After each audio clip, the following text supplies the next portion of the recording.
Hello. Microphone check. What's going on, ladies and gentlemen? How y'all doing today on this wonderful Thursday? This amazing Thursday. Hey, Mr. First of all, Black people are not always late. We had a technical issue, and Yeah. now we are good, and we are here. Thank you, Mr. for joining us.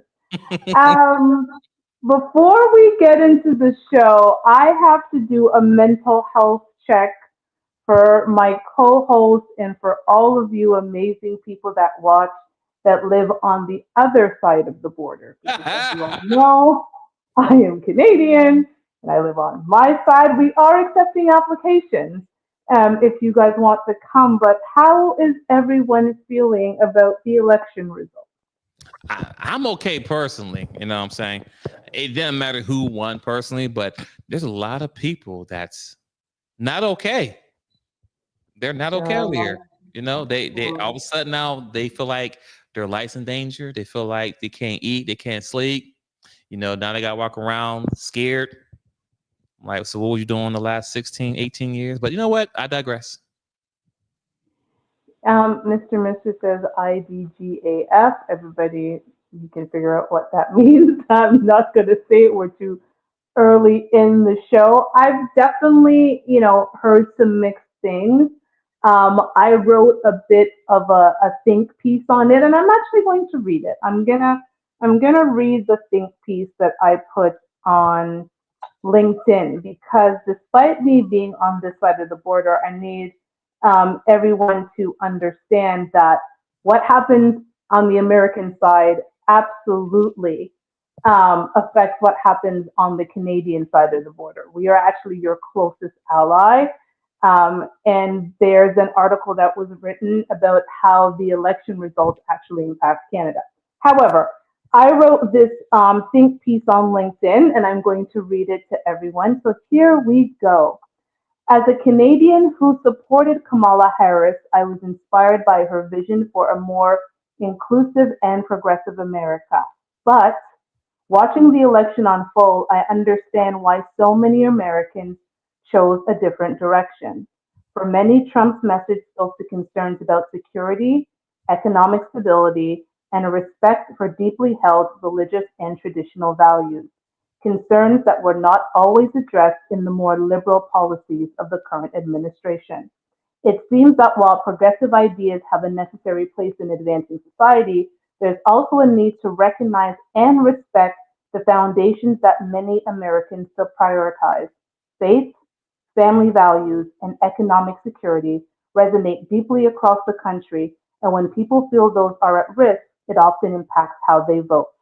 This election reflects the balancing act in democracy, finding a way to honor progress without sidelining the values that hold communities together.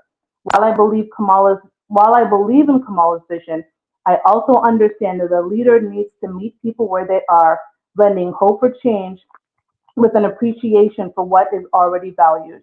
While this election may have revealed divides, it also offers hope that America can find unity, where progress and tradition walk hand in hand. May God bless America on the journey forward. So that was my think piece. Thank you.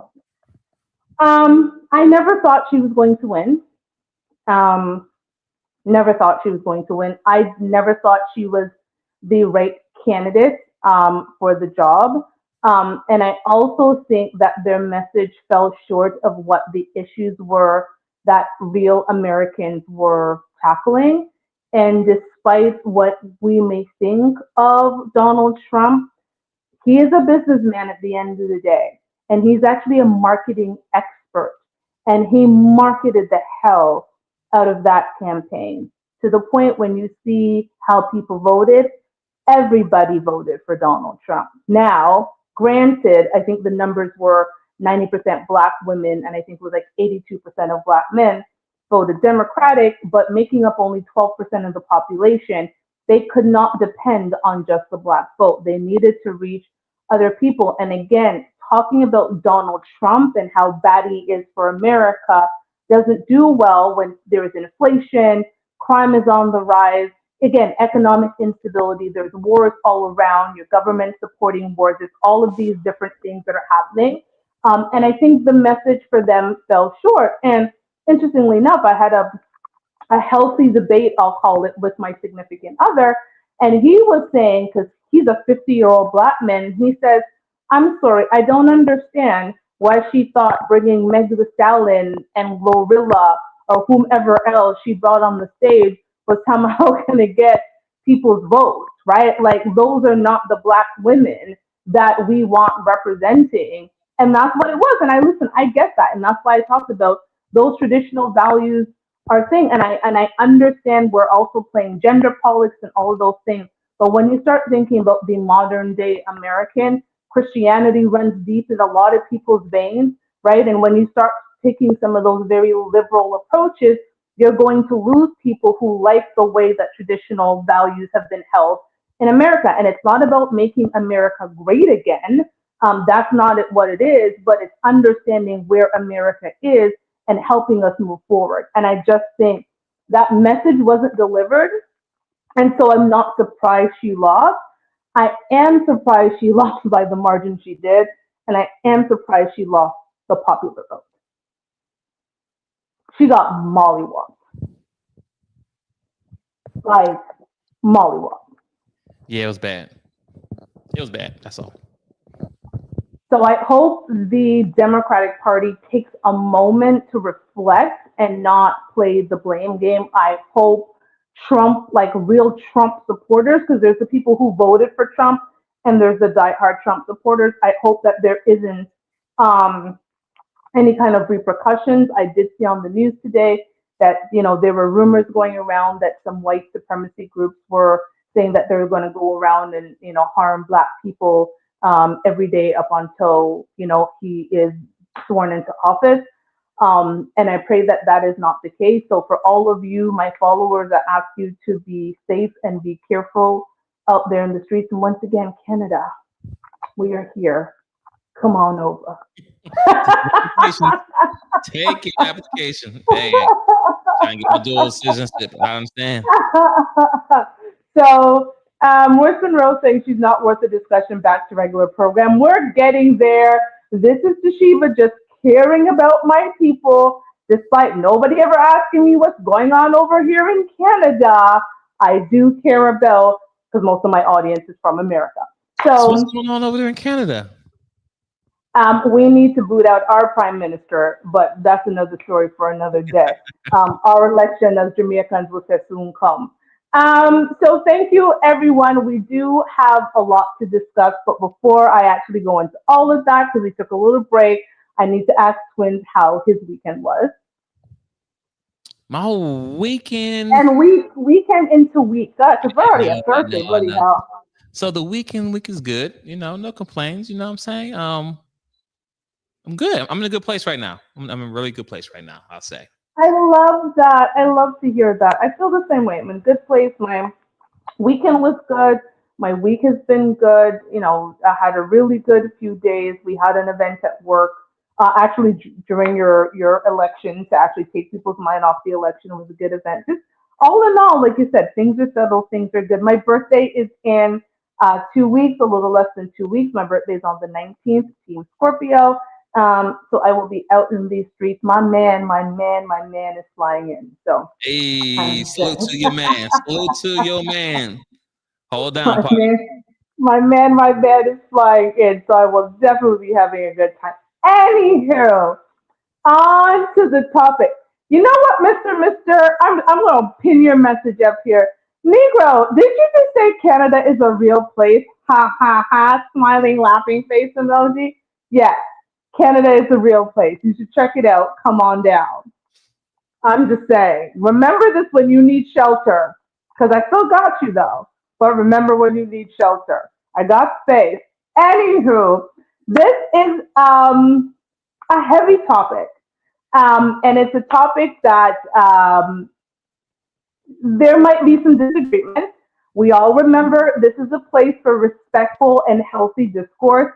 We do not have to agree with each other's opinion, but we all have the right to share our opinion. If I find that the opinions are getting to the point where they are abusive in any way. I will not share them.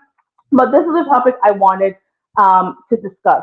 Now, I am blessed that I came from as healthy of a household as possible. I had my father very much in my life. My father raised me for the first 9 years of my life before I was then given to my mother, who raised me for the other 9 years of my life until I was an adult. Because after 18, are your parents really raising you? No, they're just guiding you. And so I kind of had that split, which was beautiful. So I got to see what it was to be raised by both parents. And even when I wasn't living with my father, I had a very healthy relationship with my father up until the day he passed away. Rest in peace, Daddy. I say all of that to say I think having that, I knew it was important when I had my daughter that she have a healthy relationship with her father. And despite us not always agreeing, we always put our child at the forefront of our mind when making decisions. And even though my daughter is 23 years old, to this day, me and her father still co parent because no matter what, until we both close our eyes, we are still her parents. So I'm saying all of that to lead up to the clip that we are going to watch, which is a woman who has a certain viewpoint about what happens when parents are not in the healthiest place raising their children. And I titled the show something, I don't remember the exact way I titled it, but he doesn't want you, he doesn't get him. Let's talk about absentee fathers. So I'm going to play the clip unless Twins has any comments before I go into it. Nope. I'm sorry. I'm trying. Mr. is on one today. Anywho, I'm going to go into this clip that I'm calling Simply Absent. Here we go. A lot of the times, the absent dad is due to him not being able to be sexually present with the mother. Right. Do you know how many times men decide, if I can no longer have access to my baby mother, then I'm checking out on both of y'all? If I can't have y'all, then I don't want them. It's like a package deal. And a lot of the times, on the reverse end of it, a lot of the time, the toxicity that the baby mother is bringing is due to the baby father moving on. Yeah. So as long as he's with her, we can be a cohesive, happy family. Mm-hmm. The minute daddy's new girlfriend gets introduced, don't have that around my child, right? Yeah. So it's people's emotional feelings being invested, and the immaturity is stopping them from taking care of what they need to take care of with their kids. If women could remove themselves from the emotional aspect and let him have his weekends with his new girlfriend, his other family, whatever it is, and if men could allow their BM to move on and live her life without saying, oh, she want to move on, let that new take care of it, then everybody got these egos and immature qualities that's making us have all of these broken families. I have a question.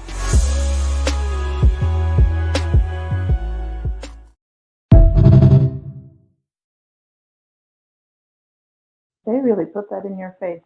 Thoughts, Twins.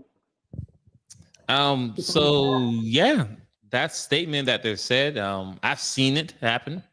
That once a guy or a female was no longer being part of the original partner, they broke up, then they cut her off and the child.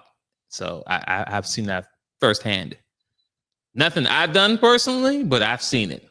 And it's wrong, because at the end of the day, your responsibility need to be the child. That part.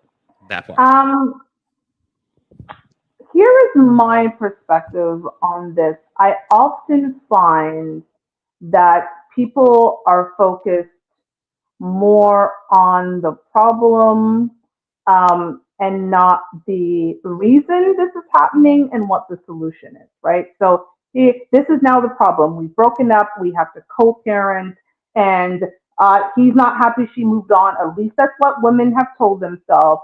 And he wants to F me, and that's why he won't see his child. Again, women have told themselves this, right? So there's all of these different narratives that people tell themselves. When let's actually get to the root cause. Ladies, if that man didn't want you, what makes you think he was ever going to want the child? Message.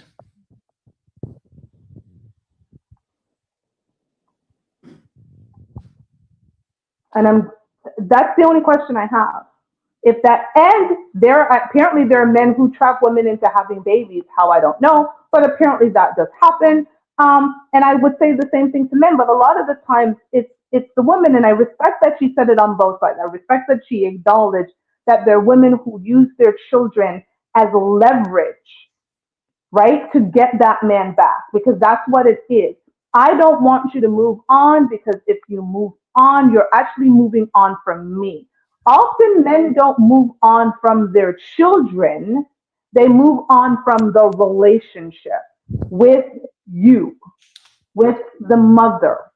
And because the mothers generally have custody of the children, it often means sacrificing the relationship they want to have with their child because they moved on from the relationship with the mother. And children are not chess pieces that we move across the board. They're little human beings that we should really consider when we are having them, why we are having these children.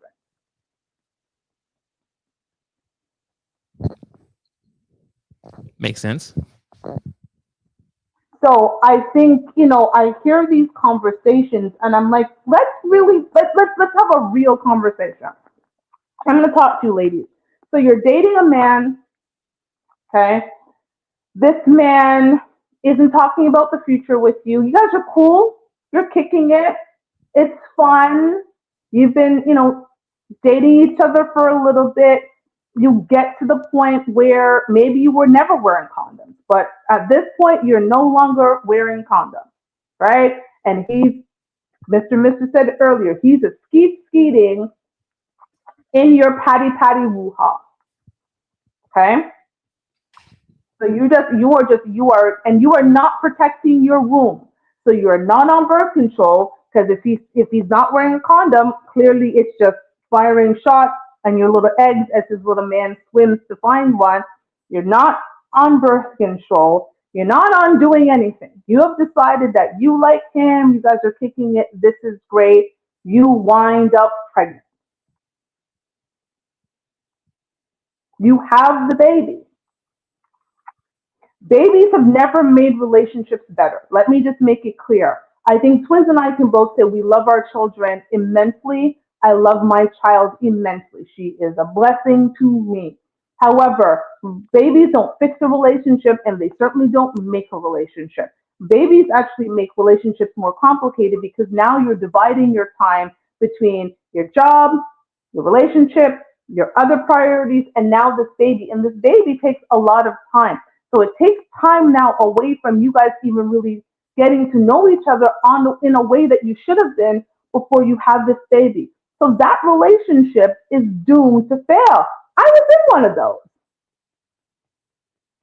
Within a year of having my child, even though it was the reverse for me, I thought about not having it, and he was like, absolutely not, you're having my baby.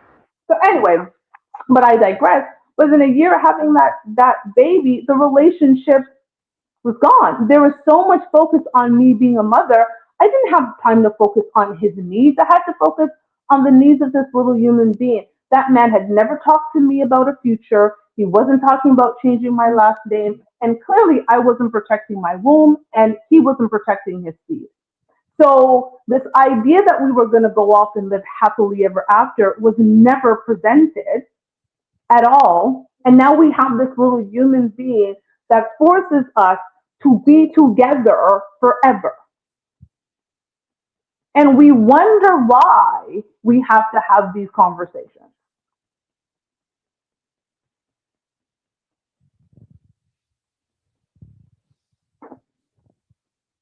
Just going to keep silent there.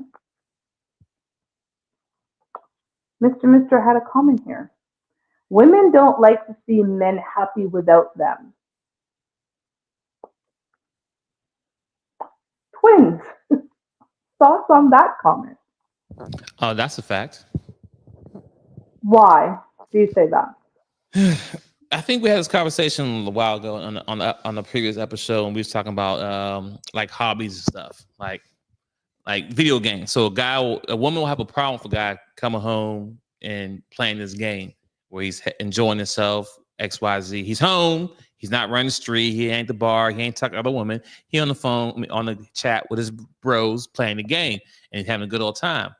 But then the lady The woman, she has nothing going on besides her TV show or whatever, not whatever it may be. But she gets upset because he's having fun and she's not happy. So the fact that he's happy, laughing, enjoying himself, a good time, it's a problem. Or same scenario, me and you get in an argument. You storm, go in your room. I storm, go downstairs or living room. I turn my game on. 5 minutes later, ha ha ha ha ha! I'm having a good time, even though me and you had a knockdown, drag out argument, and you mad, I'm mad, but also I'm in another room laughing a good old time, and you on the phone telling your girlfriend, "Girl, he in there with his friends, he having fun in there." You mad? So that's what I'm saying. They don't like when we're happy. I should be mad and upset with you that we just had an argument, but that because I'm in the other room having a good old time, you mad. That's so good. He's Not he's having fun, girl. Not, not he's out there having fun. We don't want fun. How do you men deal with that? Because as a woman, I don't have to deal with that side. How do you manage a woman when she's in that type of space? Sometimes we just ignore, because sometimes we know after so long, it's like a phase. Let her let her give her a moment, XYZ. We'll talk about it later. Because if you're mad and I'm mad, we're not getting nothing accomplished. So I gotta wait till you calm down, or I'm calm down, so we can have to talk about it later on. Like, hey, earlier today we said XYZ, then we can talk it over. In most cases, it's not everyone's case, but sometimes that works that way. Just go our own separate way and cool off and come back and talk about it later. Not saying it's healthy, not saying it's good, but what can you do, right? Well, cooler heads have to prevail, so I completely get that. Now you add a child into the mix, or children into the mix, and that almost changes a bit.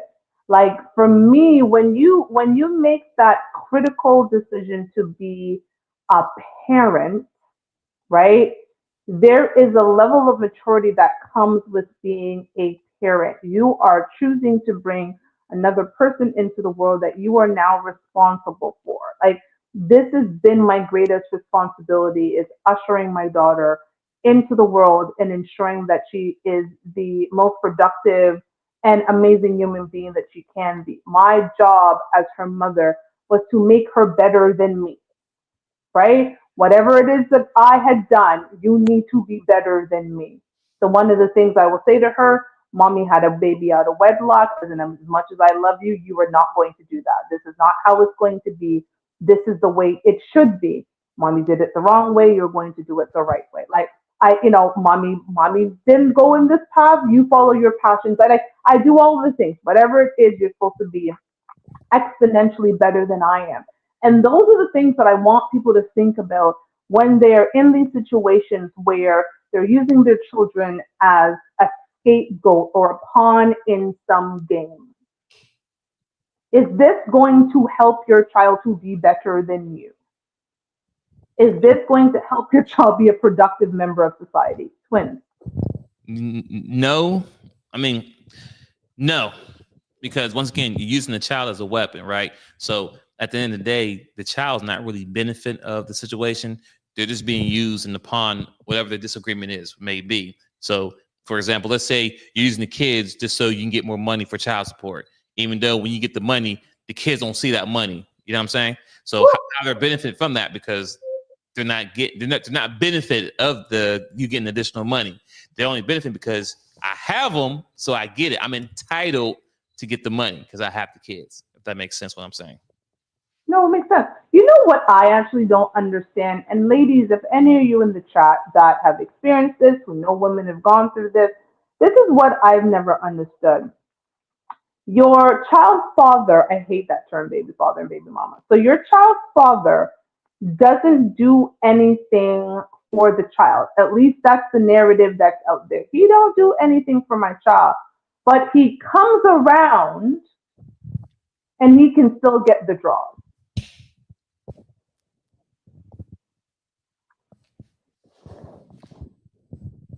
Even if it's one of those arguing situations, like, oh, we're arguing, I hate you, blah, blah, blah, blah, all those things will be like, Jody, like one of them things, right? But he's still piping you down.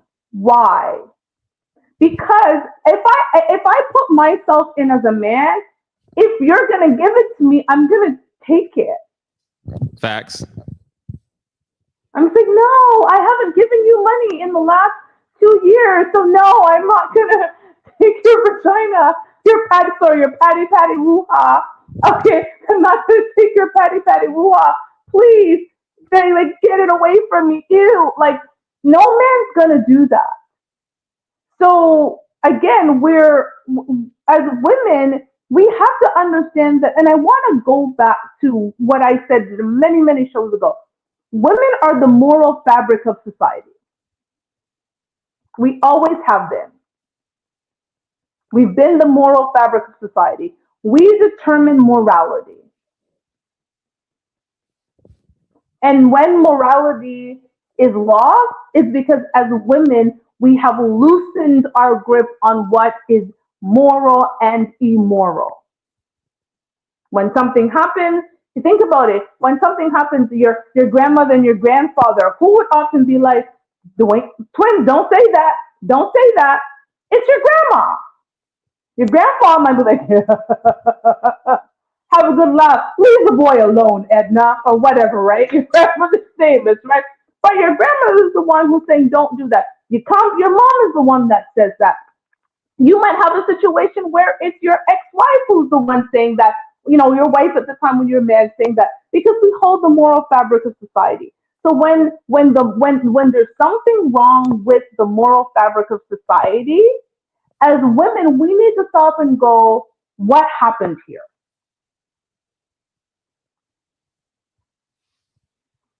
Oh, Royce Monroe just dropped the mic on this. He said this happens because a woman weaponized her body in the situation. Here's the thing about what, as women, I need to talk to the women tonight. What we don't understand. Weaponize our body for whom? The only person who gets hurt in that situation is you. Baby daddy ain't getting hurt. Baby daddy is not getting hurt. How? How did he get hurt? He got you to lay on your back and have them sweat on top of you, despite the fact that he is not taking care of his kids or children, child or children, kid or kid. You're not. How do you win? How in any of that situation do you win? And here's the best part. Let me tell you something. You know the best time. I love my daughter again. Blessing to me. Some of my best times was when her daddy was coming to pick her up. I'd have her little backpack. Okay, 7 o'clock on a Friday. My daughter's father would come pick her up, and he would drop her to school on that Monday. It was mommy time. What you mean?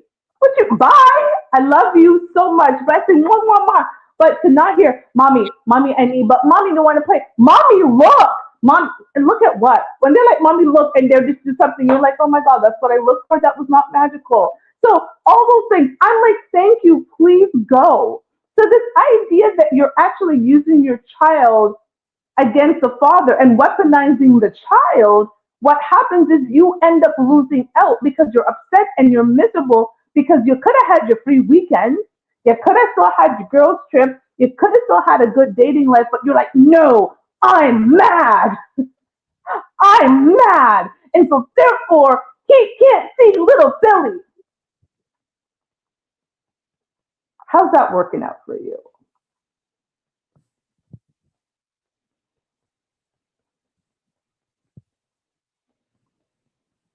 How'd that work out? Because now you're miserable. You're tired. You're probably horny. Because when do you get time to get your patty woo-ha service? You don't. Because you're always with Billy. Little Alicia. Because you're like, your daddy's not going to see you. Your daddy's a piece of ish, and he doesn't deserve to see you. So I'm going to keep you 24 hours a day, 7 days a week. Why? Why are you doing that? That's silly. I lived a very great life. I lived a really good life. I dropped my daughter off on one weekend to her grandmother and the other weekend to her daddy's. We split Christmases. We split we call it March break here. We split summers. Okay, I was living my very best free life. I still got to be a mother. I don't feel guilty about it. So I'm like, oh my God, what you can do that? He helped me make her. Why would I want to keep her all by myself? That was stupid. Don't be stupid. Twins.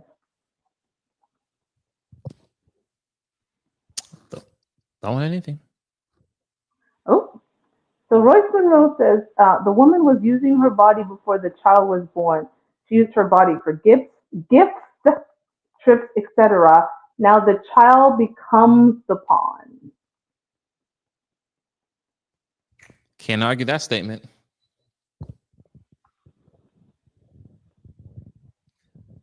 I think at the end of the day, we all are, trying to get what we want from each other. You know what I'm saying? When we're dating each other, or I guess if we're not dating each other, we're always trying to get something out of it, right? We're still trying to get something from each other, right? But then, of course, when it when it goes to the next level, when a child's involved, that's where it gets like, oh, ching ching. Especially if you're not really like married to someone or really committed to, you see that baby as a money pit.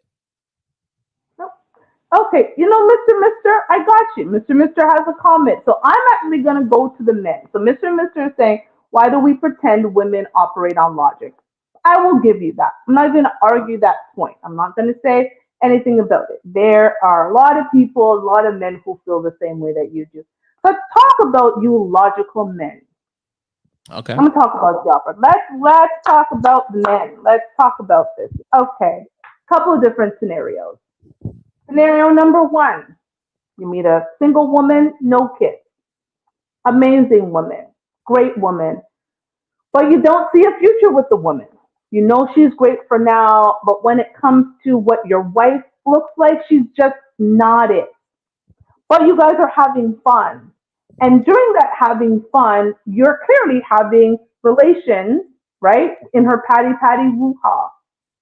If you do not see that woman in your future, why are you having unprotected sex with her? Skeeting in her vagina. That's scenario number one. Let me get to scenario number two. Scenario number two, you meet a woman with kids. Not one child, multiple kids. We'll give her 3 kids. Still a great woman, not because she's got 3 kids. Don't mean she's not a great woman, but those 3 kids come with maybe 2 children's father. So she had a relationship with one, had 2 babies, had a relationship with another man, had another baby. So now she has 3 kids, 2 children's fathers. Same thing. Great girl, you don't have any kids, or you might have 1 kid. You don't see a future with her. You've already seen that she's a poor decision maker. To your point, Mr. She wasn't using her logical brain because now she got 3 kids and 2 baby daddies. Why are you as a man not protecting your seed? And go.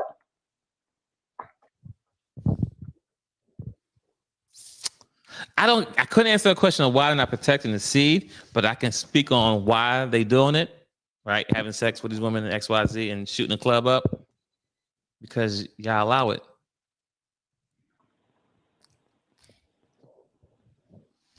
So how did that explanation go back on women?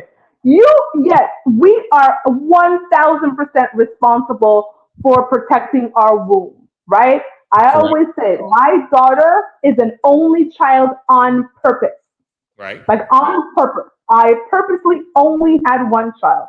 Okay. I only had the capacity for 1. I only had the finances for 1. And I didn't care to have multiple children. And I definitely didn't care to have multiple children by multiple men. I wasn't raised that way. Shit, I wasn't even raised to have a child out of wedlock. Already did, didn't do it. So I protected my womb.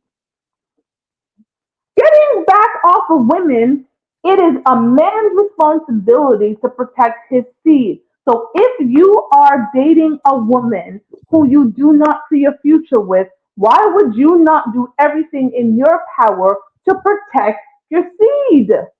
So that one, that's a great question. Mr. got some answers. Go on. Oh, you go, okay? You want me to go, Mr. Mister? Mr. says one, because condoms take away all the feeling and it's her body, her choice. Come on now. And number two, again, because condoms take away all the feeling. So you would rather focus on your enjoyment in that moment, in that I'm gonna be, I don't know what you men do, but let's give you 15 minutes. Let's average it up to 15 minutes. 15 minutes a session. So you would rather enjoy those 15 minutes of pleasure than think about the rest of your lifetime dealing with a woman who has your child that you don't even like that much to even think about a future with her. Come on. That can't be it. I need more. I don't know. I mean, yes, the condom thing is a thing, right? But that's only if I'm with. I mean, I don't know. That's a good one. Thank you. I Thank you. don't know why Thank dudes you. do that. So yes, to answer the question, I don't know why dudes will shoot the club up and then get mad later on. Because you guys are the more logical of the two of us. I'm going to let you own that. I'm going to let y'all men own that. We're logical. We're not emotional. We are the thinkers. So if you are thinking, why can't you think through your moment? How come you can't think through that? Huh? You know what? I can't relate. I never had that problem. I can't relate. Sorry. I'm about to pass. Royce Monroe says men are not responsible when they think with their lower brain. Absolutely irresponsible. What kind of foolishness is this? You are absolutely responsible when you think with your lower brain because your lower brain is what you're supposed to be protecting from these women you do not see a future with. And again, especially, I'm going to give it like scenario number one, maybe not because again, she's made in your mind really good decisions. But come on, scenario number two, how do you end up being baby daddy number 2, 3, 4, or more? How? How is this possible? You've seen her pattern of decision making. You've seen as a logical man that she's illogical based on the fact that she got little babies by all these different men. How the hell, Mr. Logical, do you let this little 8-inch to 12-inch thing, I'm going to be generous with y'all men, be the reason that your big 6-foot extra body or 5-foot odd body has to deal with a woman for the rest of your life? I'm sorry, I can't accept that. I need y'all to do better. Mr. Mrs. says, we don't want to go the rest of our life not enjoying sex either. I can't sleep with a trash bag on my dick. Let me tell you something. There are these wonderful things. There are these wonderful things called birth control.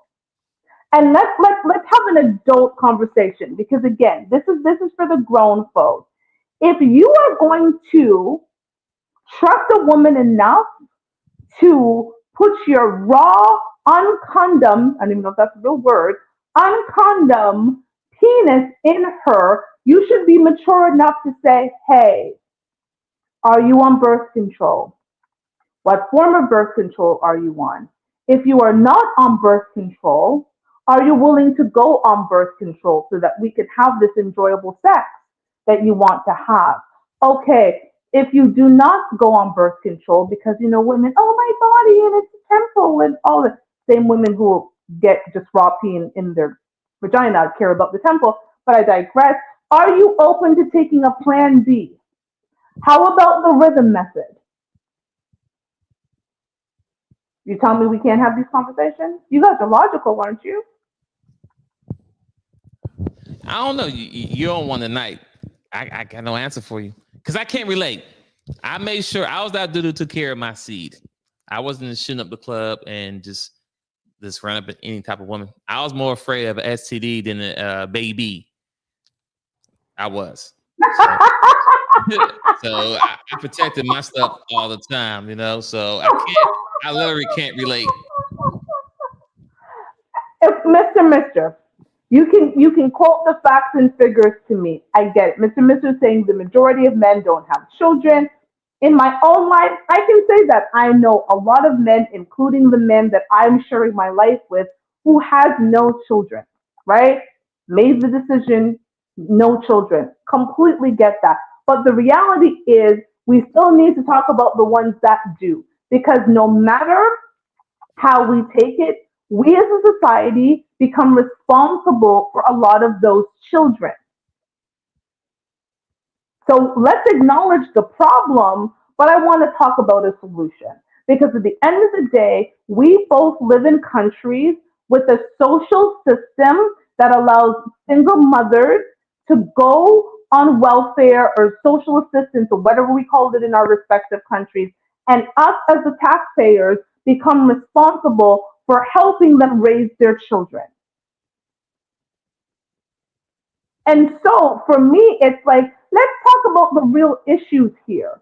Let's talk about the fact that on both sides, women in all of our feelings and all of our emotions, and men over here with all of your logic, when this is happening, neither one of us are thinking logical because laying down with someone you do not see a future with, and before you even have a conversation about if we were to get pregnant, what would happen?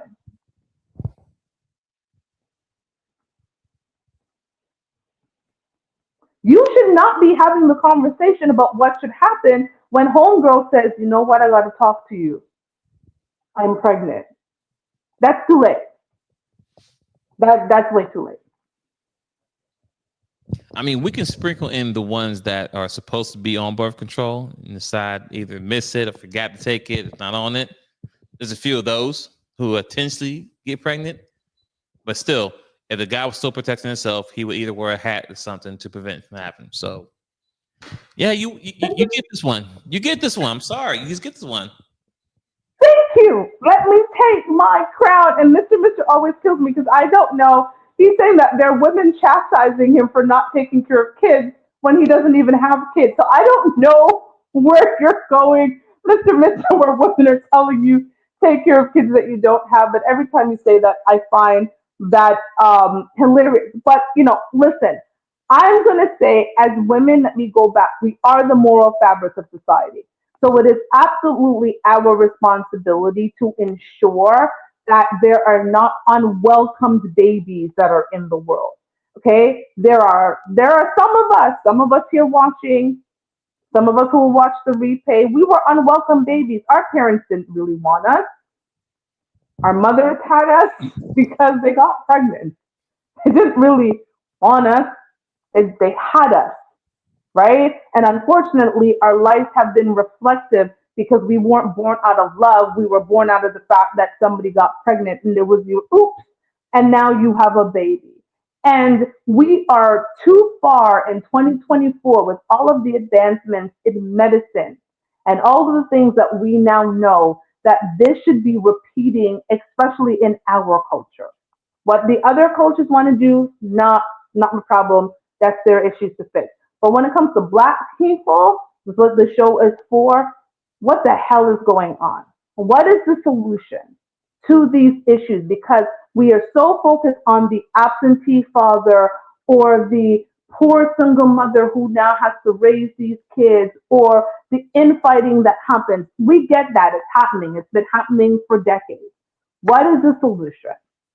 I'm saying protect your womb and protect your seed from someone you don't see a future with. And in addition, if you feel that protecting your womb or protecting your seed is too difficult because the sex feels so good when there is no condom on, be adult enough to have the discussion about what the hell we gonna do if we don't do that and we have a baby. And if neither one of us are prepared to see our life and future together raising a child, we need to come up with something else.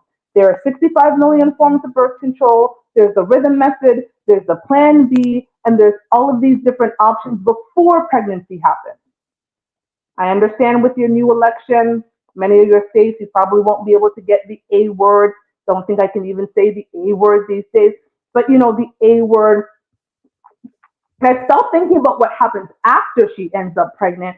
What can you do to avoid her getting pregnant? Oh, okay. Okay, Mister. Let me stretch for this one. Ah, Mister says, we need to be asking women why 80% of you not using birth control when there's more than 20 different methods of birth control available to you. That is a good question. My womb is closed for business and old. Don't apply to me. But ladies, that is a valid question. With all I just said, I said 65 million. Mr. said the accurate number. It's about 20 plus. Why is it that you wouldn't take that responsibility of protecting yourself? Because at the end of the day, we are responsible for our own actions.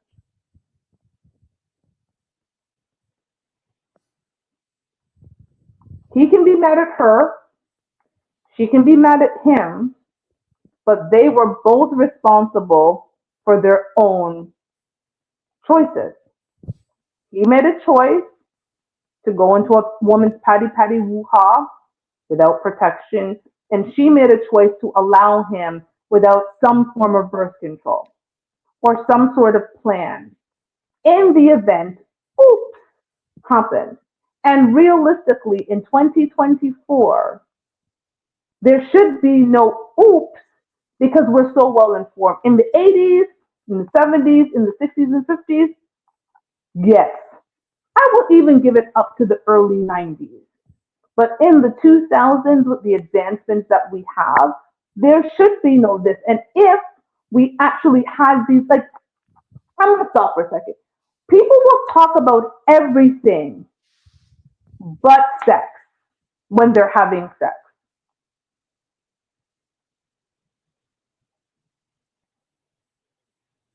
I want to have sex, but you don't talk about sex. You don't talk about actual sex. You don't talk about the physical act. You don't talk about the feeling of sex. You don't talk about the repercussions of sex. You don't talk about, you just have sex. We are too grown.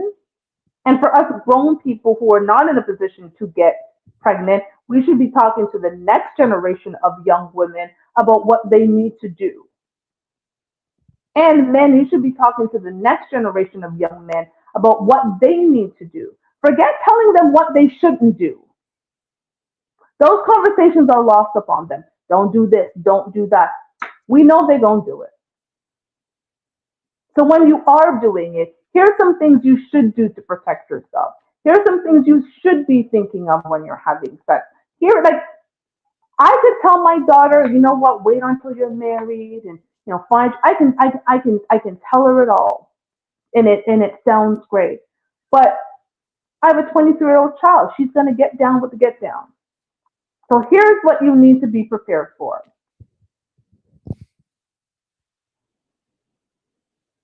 Like this, I think it's easy to play the blame game.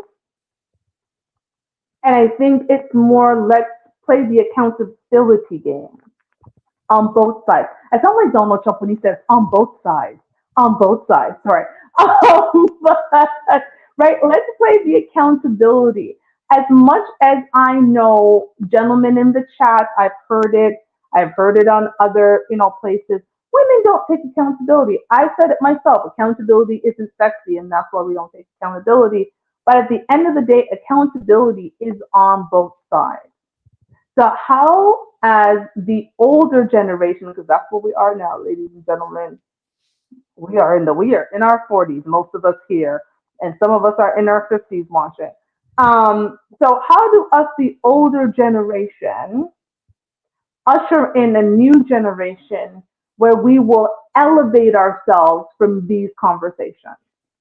I'm curious to know what people think about that. How, like, what do we do?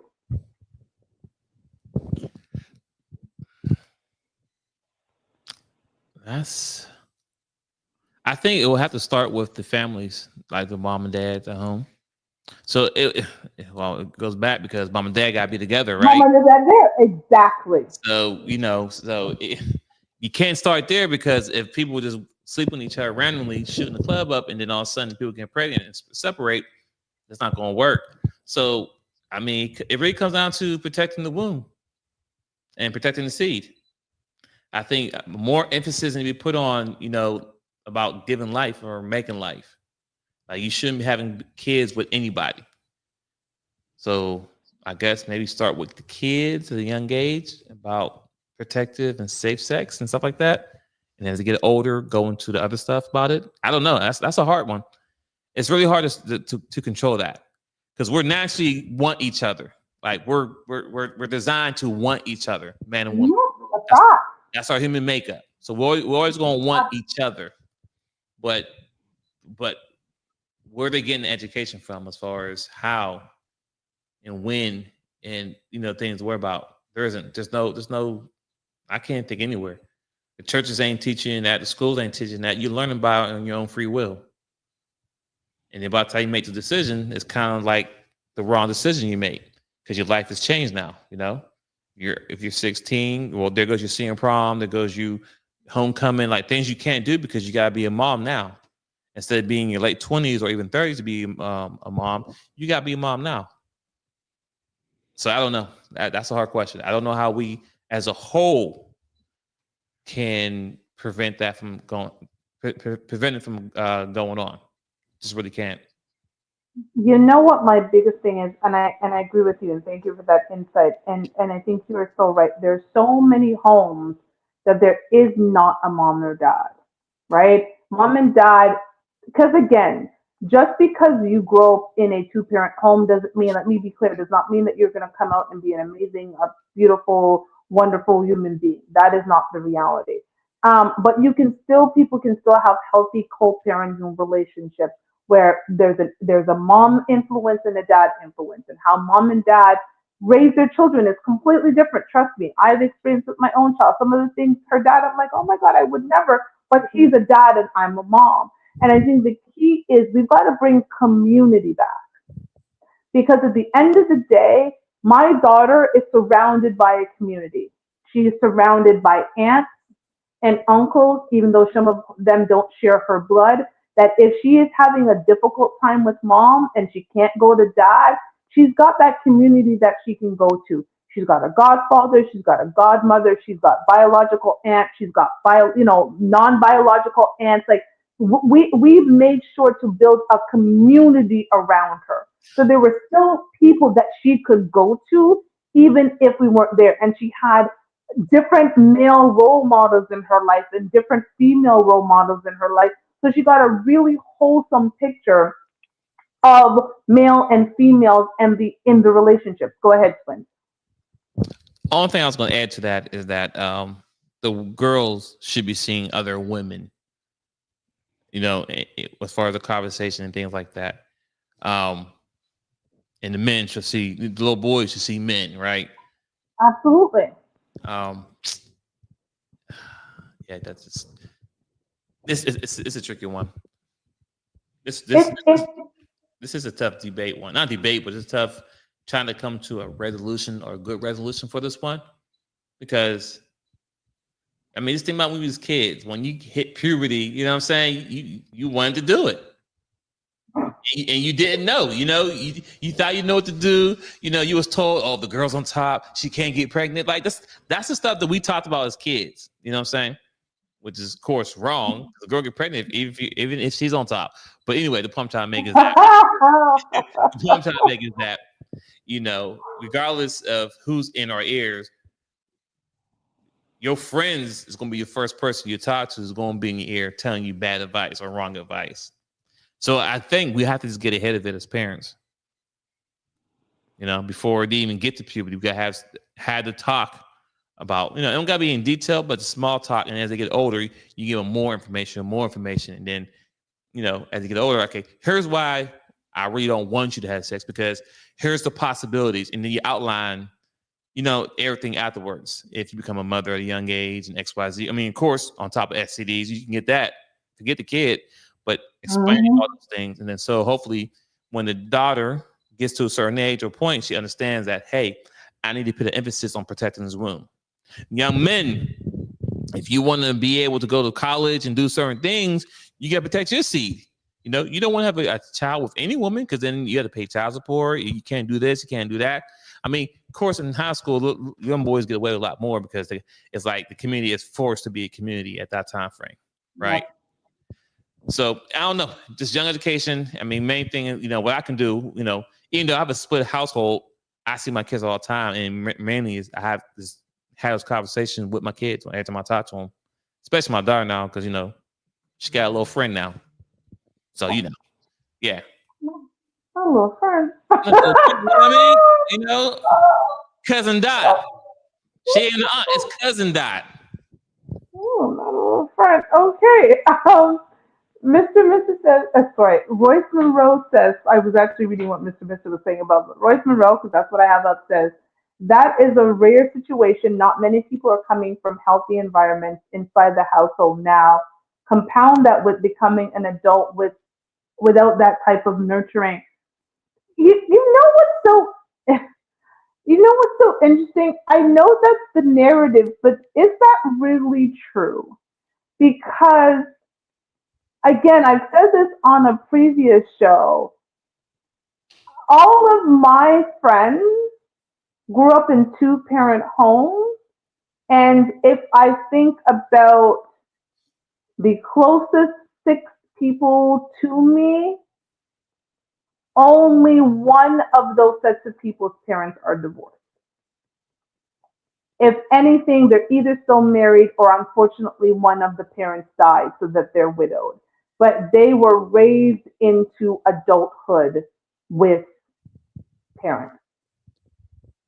I don't know a ton of people, and again, that's only my small circle, so you know that's not a huge data point. But I can't say that I know a bunch of people who grew up in single parent homes. When we have Christmases, those parents are still together at Christmas because we have Christmas as a group, right? Like I am one of the only people in my group that we could say grew up in a single parent home, but I still had both of my parents and they were still very active in my life. And if my father hadn't, you know, passed on, he would still play a very active role in my life, even today at 44, almost 45 years old. So I think that's the narrative that's being pushed, but I wonder if you really sat around and talked to a lot of people, how many people are just like, I never knew my father. He was just never around. Those are the stories that we hear because it feeds into a particular narrative. But if you sat down and really had a real conversation, is that reality? I'm not sure. But maybe I'm wrong. Maybe my group is the outlier and that is actually the majority.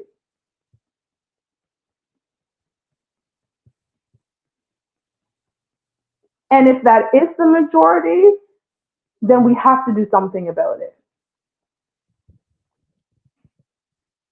Because what kind of world, and this I'm going to add, like, what kind of world do we really want? You know, even if it's not your own children, but the children around you to grow up in. And I don't know if a world with broken families and unhealed people and people going through trauma are the type of people we want in our future, because that's what it sounds like. It's funny. I was watching the Pop the Balloon show. It's a guilty pleasure. My daughter says, why do I watch this? Because I'm losing brain cells. But I was watching the show, and it is so interesting how many women pop when a man asks them questions about their family dynamic or ask them questions about, you know, healthy relationship habits. Or like they pop, I don't want to answer this. There was an episode that came out yesterday, and it was something similar about, you know, like kind of tell me about your family dynamic and how it contributed to kind of who you are today. Several women popped on that question. It was triggering to them.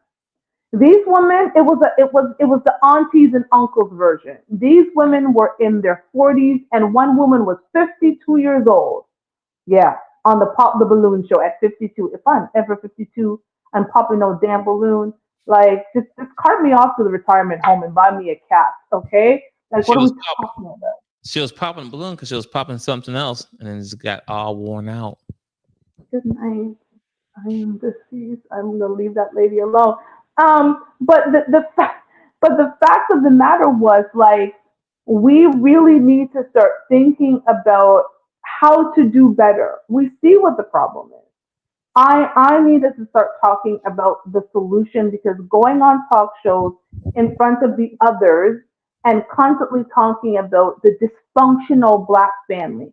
I keep hearing about the dysfunctional black family, and it's almost like it's a pat on the back when somebody says they came from a two-parent home or they knew their dad or what is like, oh my God, you knew your dad. And I'm just like, I don't know anybody who doesn't know their dad. Like I don't know a single soul in my life that is close to me who does not know who their father is, who did not have a relationship with their father, who did not have their father at their weddings, or did not have their fathers at their track meets. I don't know a single close person in my life that had that experience. So the fact that we're making that the norm and the narrative about black families is dysfunctional. And I just like, I don't know, I'm super passionate about it, about changing that narrative because I don't want that to be the future my grandkids are in, where they end up dating a bunch of dysfunctional people because we keep repeating this cycle of because the sex feels so good, I'm not going to think about the future that this choice is going to have. So I'm going to read the last two comments, and maybe Twins wants to say something as I'm pulling these up. Okay, Mr. and Mrs. Ed, my parents were never married. My father had 6 kids by 5 different women. God bless those women. But I saw him all the time. He's been with my mother almost my entire 40 years of life. Love that. 6 kids by 5 different women. No. God bless them. Royce Monroe, no, regardless of one parent or two, it's the healthy discussions you're having in either, then going out in the world and applying it, then finding a person on the same page. Fact. Fact. What kind of healthy discussions are you having? Because, and it goes back, and this is going to be actually my final point before we go to our dating tips. It goes back to that. So many of us are afraid to have a discussion about sex in our house and in our relationship. But we're having sex. So you don't want to talk about with your kids because, oh my God, I got to talk about sex with my kids, the same sex that got them here. Can't talk about sex with kids. That, oh no, what am I going to do? And people start crying and hyperventilating and don't know what to do to talk about sex with their kids. And then they transfer that same thing with their partner. How are you having somebody lay on top of you, ladies, and you can't talk about birth control? You can't talk about, listen, the impact if we were to do this and something were to happen. You can't talk about any of that. You just having somebody put on top of you. That sounds ridiculous to me.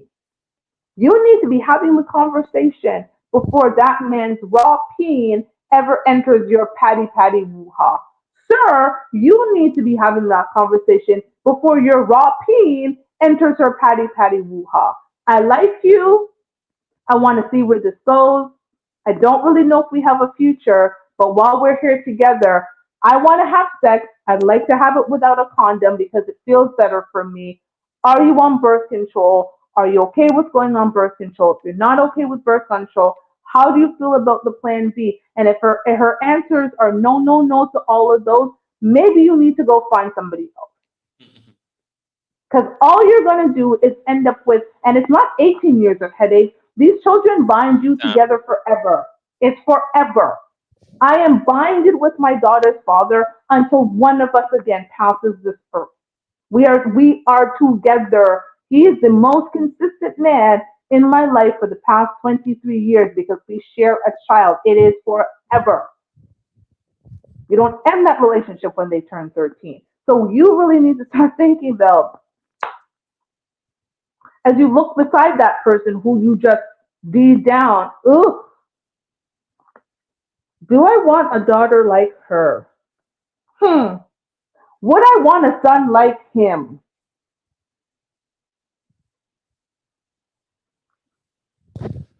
So I'm sorry. We had dating tips. No, no, I just no. We gonna go to dating tips. You go. You ready, Mister? Get your dating tip ready, please. So this time I'm not talking to the men and I ain't talking to the woman. I'm talking to the parents Ooh. because that's where it's going to have to start. Parents, we got to have these uncomfortable discussions with our kids. I would say start small and work your way up based on the kids' knowledge and their age. You won't give them too much, but you have to start somewhere and give them a little bit each year so they can understand the importance of sex, right? Of course, we don't want our kids to be out there having sex, but we know it's going to happen because we were kids and our parents saw the same thing, but we still did it. But the thing is that with the knowledge that we have, were given to us, we can at least, if we do it, we know how to do it the right way. See, for example, when I was growing up, my mom worked for a big company in PA, and she was actually at that time over the HIV department. So luckily for me and my twin, because I'm a twin, she had boxes, and I mean boxes of condoms. So we Wow. had unlimited supply of condoms.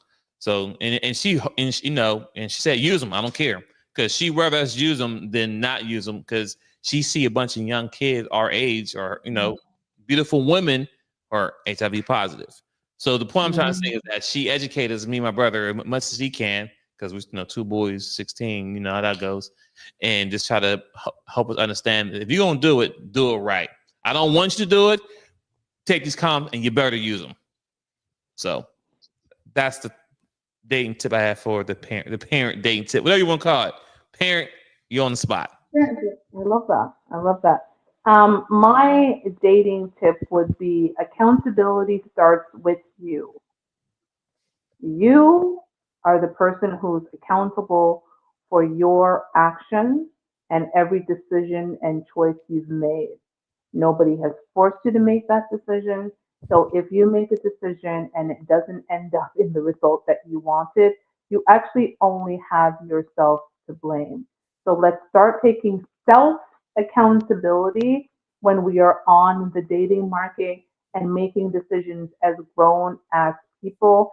And when you take self accountability, you will actually start thinking whether or not this risk that I am potentially taking in this relationship is going to be worth it in the long run. So that is my dating tip. And our amazing subscribers and viewers have a couple of dating tips themselves. So Royce Monroe says, tip of the year, vet, vet, vet. Date on your level. Look yourself in the mirror and ask yourself, would you date you? Sex phase. Now I'm reading, if you see that it's not right, he actually gave the correction. So I'm reading both of them together. So again, tip of the year, vet, vet, vet. Date on your level. Look yourself in the mirror and ask, would you date you? And again, dot, dot, dot, sex phase. Mr. Dating tip. Dating tip, and it needs repeating. Don't have unprotected sex with people you're not married to. This alone will eliminate 80% of the problems in modern relationships. It's more than just condoms. Sex is a soul tie. Can we talk? Can we just do that as an outro? When you have sex with somebody, you tie yourself to them in more than one way. And fortunately for some of us, that way is having a baby. But outside of that, let's think about, like we said, the diseases that no one seems to be talking about. Let's think about the emotional, mental trauma that some people go through having sex. Like all of this, just think about the wear and tear, ladies, on your bodies. that some of you are just wearing and tearing your bodies out with these men who don't even want to change your last name. I'm just saying, if a man doesn't want to change your last name, ladies, you shouldn't have him put it in your patty patty woo ha and in your, I don't even know, your butthole. Okay? Okay. You don't even want to get your butthole? Then guess what? Maybe he don't. I'm just saying. So really think about it. Start asking these men, are you looking to change my last name? Because I know a lot of you out there saying, I'm just having fun, girl. You know what are not fun? Unwanted pregnancy is not fun. Babies crying at night are not fun. I haven't slept in 23 years. I tell everybody. I literally have not slept. In every moment my daughter is not with me, Mhm. I worry about her. I stay up until she comes home. If she's not home before I go to bed, I'm texting her, what are you doing? Where you at? Where's your location? I've not slept in 23 years since becoming a parent. That's just not fun.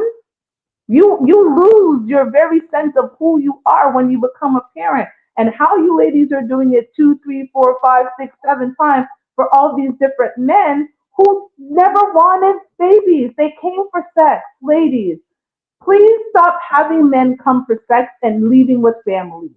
Say that again. Please stop having men come for sex and leave with babies. Message. Because if they didn't want you, unfortunately, some of them, not all of them, some of them will not want those babies either. That's all I'm saying. Last comment, Mr. You will have the last word. Mr. says, before we do anything, I take my woman to the clinic for tests and birth control, and we talk extensively about sex, no babies in 40 years, and not even one baby scare. It's not magic. Amen to that. I agree with that. Let's start being more responsible and sharing our test results. I can pull up my test results at any time if my boyfriend asks. I literally go to a lab where I have the account. It's online. I can go, bam, there you go.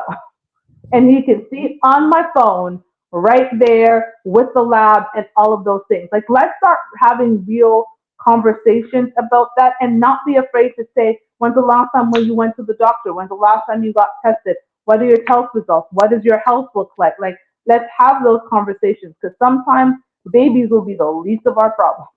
Facts.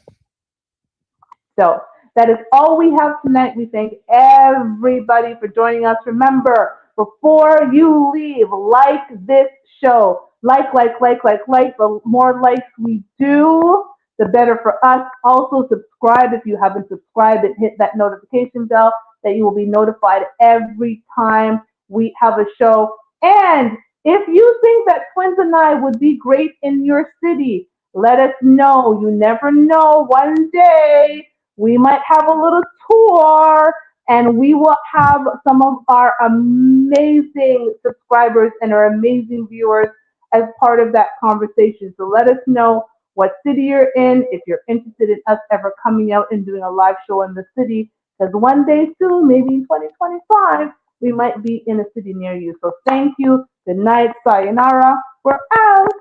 Bye. And we're done. Go, go,